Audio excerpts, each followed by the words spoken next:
आइए आज अपने लोग जाने कि ये राष्ट्रगान क्या होता है। राष्ट्रगान जिसे हम लोग प्रतिदिन स्कूल में प्रेयर के बाद गाते हैं। पहली असेंबली में जब पहली बार स्कूल की सभा, प्रार्थना सभा इकट्ठा होती है तो प्रतिदिन स्कूलों में राष्ट्रगान गाया जाता है ना।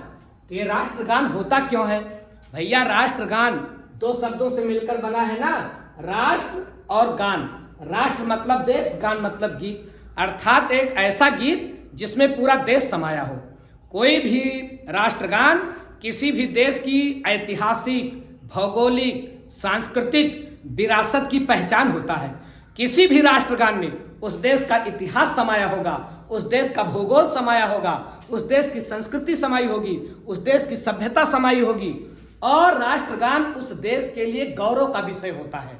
हर देश के लिए राष्ट्रगान एक गौरव का विषय होता है। किसी देश का राष्ट्रगान आप पढ़ लो, आप उस देश के बारे में मोटे तौर पर सब कुछ जान जाओगे।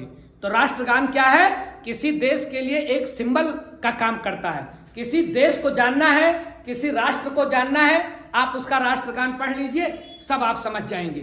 तो राष्ट्रगान किसी भी देश के लिए गौरव का विषय होता है। भैया दुनिया में कुछ ऐसे देश हैं जहां कहा जाता है अपना कोई राष्ट्रगान है ही नहीं। कुछ ऐसे भी देश दुनिया में माने जाते हैं जिनका अपना कोई राष्ट्रगान है ही नहीं। जैसे एक देश है वेस्ट इंडीज, कहा जाता है वहां का अपना कोई राष्ट्रगान ही नहीं है। एक देश है साइप्रस, यहां भी माना जाता है कि अपना कोई राष्ट्रगान नहीं है।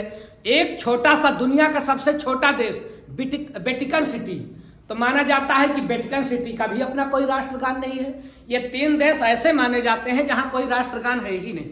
अच्छा, एक देश ऐसा है न्यूजीलैंड, इनका भी याद रखिएगा नाम, न्यूजीलैंड।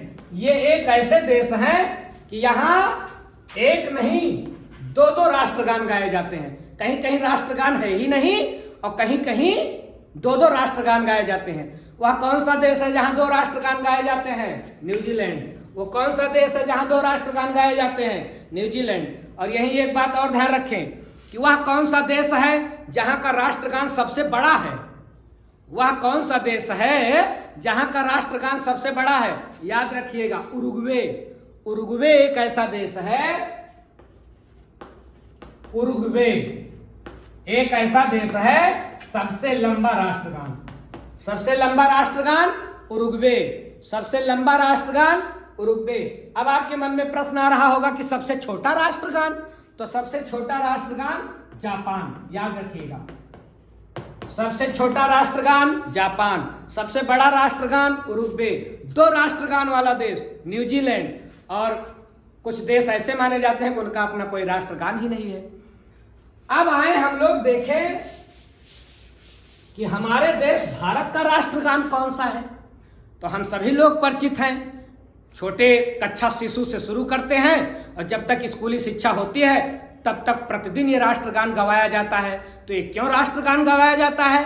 ताकि राष्ट्र को हम जाने और राष्ट्र के प्रति, अपने देश के प्रति हमारे मन में श्रद्धा उत्पन्न हो। हमारा राष्ट्रगान कौन सा है? जन गण मन, इसी से इसकी शुरुआत होती है। जन गण मन अधिनायक जय हे किसने लिखा है? गुरुदेव रविंद्रनाथ टैगोर ने लिखा है।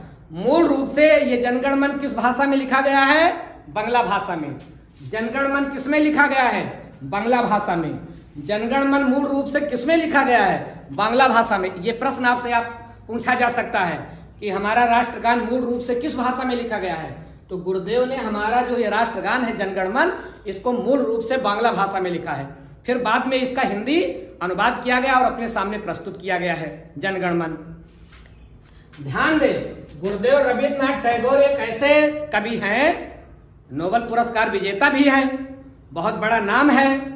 तो ये गुरुदेव रविंद्रनाथ टैगोर ने इनके द्वारा लिखा गया राष्ट्रगान दो देश में गाया जाता है। किस किस देश में? भारत में गाया जाता है और बांग्लादेश में गाया जाता है। और श्रीलंका का राष्ट्रगान जिसने लिखा था वो इनका शिष्य था, ध्यान रखें। तो इस प्रकार से गुरुदेव एक ऐसे व्यक्ति हैं जिन्होंने जिनके द्वारा लिखे गए राष्ट्रगान दो देश में गाए जाते हैं, भारत में, बांग्लादेश में। भारत में ऐसा कवि जिसके लिखे गए राष्ट्रगान को 2 देश गाते हैं, वो कौन सा कवि है? गुरुदेव रविन्द्रनाथ टैगोर। किस किस देश में गाया जाता है? भारत में और बांग्लादेश में।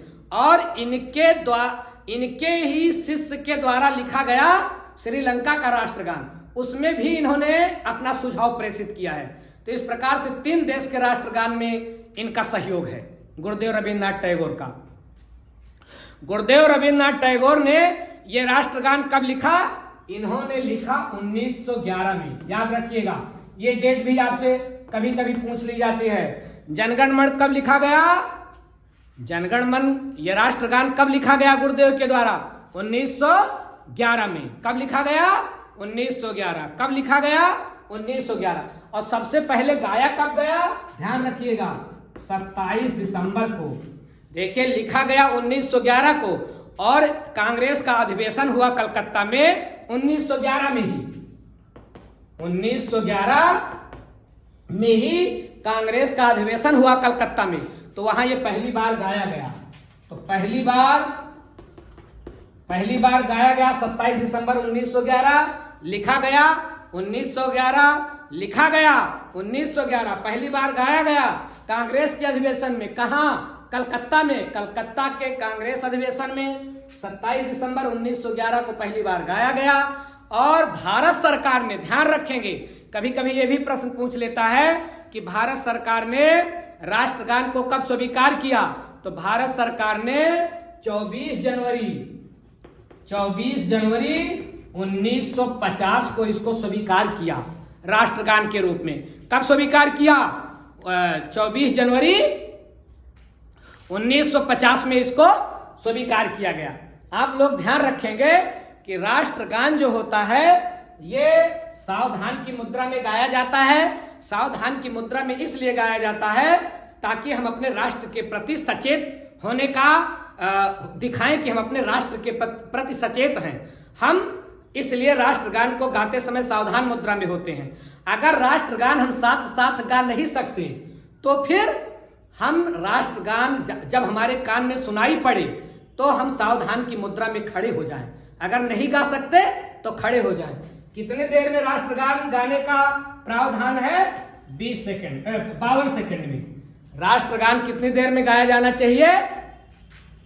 52 सेकंड में। और यह भी ध्यान रखें कि कुछ अवसर पर यह 20 सेकंड में भी गाया जा सकता है। कुछ अवसर पर यह 20 सेकंड में भी गाया जा सकता है। आप बोलोगे सर किस अवसर पर 20 सेकंड में गाया जा सकता है? कभी कभी कुछ ऐसे अवसर होते हैं कि राष्ट्रगान की पहली पंक्ति और अंतिम पंक्ति गा करके पूरे राष्ट्रगान को पूरा कर दिया जाता है। तब वो कितनी देर में गाया जाता है? 20 सेकंड में गाया जाता है। लेकिन पूरा राष्ट्रगान 52 सेकंड में गाया जाता है, सावधान की मुद्रा में गाया जाता है। और ये भी बात ध्यान रखने योग्य है कि हमारे राष्ट्रगान को बंद छत के नीचे नहीं गाया जाना चाहिए, खुले आसमान में उन्मुक्त गगन में गाया जाना चाहिए। तो राष्ट्रगान को कब नहीं गाया जाना चाहिए? सावधान की मुद्रा होनी चाहिए, एक बात। और ऐसी लय हमारी होनी चाहिए कि 52 सेकंड में ये पूरा हो जाए। 52 सेकंड से न ज्यादा हो न कम हो, तब राष्ट्रगान का सही लय बनेगा। राष्ट्रगान खुले आसमान के नीचे गाया जाना चाहिए, छत के नीचे नहीं गाया जाना चाहिए। राष्ट्रगान 52 सेकंड में गाया जाना चाहिए। और ये डेट जरूर याद रखिएगा, भारत सरकार ने इसको कब अपनाया? 24 जनवरी 1950। भारत सरकार ने राष्ट्रगान को कब अपनाया? 24 जनवरी 1950।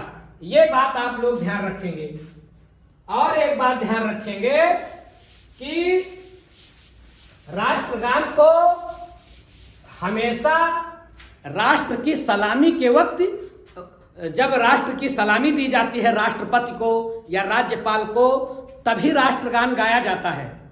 सलामी के पहले, सलामी के बाद। किसके लिए गाया जाता है? स्पेशली ध्यान रखेंगे, राष्ट्रपति के लिए और राज्यपाल के लिए। राष्ट्रगान राष्ट्र की सलामी के वक्त राष्ट्रपति के लिए और राज्यपाल के लिए गाया जाता है। हाँ, विशेष अवसरों पर प्रधानमंत्री के लिए भी गाया जाता है। लेकिन किसके लिए स्पेशली गाया जाता है? स्पेशली ये गाया जाता है राष्ट्रपति और राज्यपाल के लिए। यह भी ध्यान रखने योग्य बात अपने लोगों के लिए है कि राष्ट्रगान को गाने को हम सबको मजबूर नहीं कर सकते हैं, लेकिन राष्ट्रगान को बिना गाए भी व्यक्ति सम्मान कर सकता है। लेकिन इस बात का ध्यान रखना है कि राष्ट्रगान का अपमान ना हो। सम्मान तो आप बिना गाए भी कर सकते हो, लेकिन हर भारतवासी का यह कर्तव्य है कि वो राष्ट्रगान का अपमान न करे। अगर राष्ट्रगान का कोई अपमान करता है, दुरुपयोग करता है, या राष्ट्रगान का उपयोग व्यवसायिक फायदे के लिए करता है, कुछ ऐसा प्रचार में डाल देता है राष्ट्रगान, उससे उसको कमाई हो रही है, ये सब दंडनीय अपराध है। अगर कोई राष्ट्रगान का अपमान करता है तो 1971 की एक्ट के अनुसार, ध्यान रखिएगा, 1971 में एक एक्ट बनाया गया, उसके अनुसार 3 वर्ष की जेल या जुर्माना किया जा सकता है। अगर, यद्यपि सुप्रीम कोर्ट ने कहा कि गा करके सम्मान करना कोई जरूरी नहीं, अगर कोई गा नहीं रहा है लेकिन राष्ट्रगान के प्रति वो समर्पित है, उसका सम्मान कर रहा है, तो उस व्यक्ति को हम राष्ट्रगान का अपमानित करने का दोषी नहीं मान सकते। लेकिन अगर कोई जानबूझ करके राष्ट्रगान का अपमान कर रहा है तो 1971 के एक्ट के अनुसार उसे 3 वर्ष की सजा हो सकती है या जुर्माना हो सकता है। तो राष्ट्रगान हमारे राष्ट्र का गौरव है, इसे हम लोग श्रद्धा के साथ और सम्मान के साथ गाएं। हाँ, राष्ट्रगान को लेकर के ध्यान रखें आप लोग, राष्ट्रगान को लेकर के एक विवाद भी है। माना यह जाता है, कुछ लोगों का यह तर्क है कि राष्ट्रगान जब गुरुदेव ने लिखा तो ये सम्राट जॉर्ज पंचम के स्वागत में लिखा। ध्यान रखिएगा, ये आया था भारत भ्रमण पर। कौन?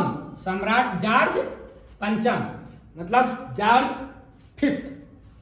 तो ये आए थे भारत भ्रमण पर। जब ये भारत भ्रमण पर आए थे तो गुरुदेव से कहा गया कि आप इनके स्वागत में कोई गीत लिखें। तो कहा जाता है कि गुरुदेव ने इनके स्वागत में यही राष्ट्रगान लिखा, जनगण मन अधिनायक जय हे।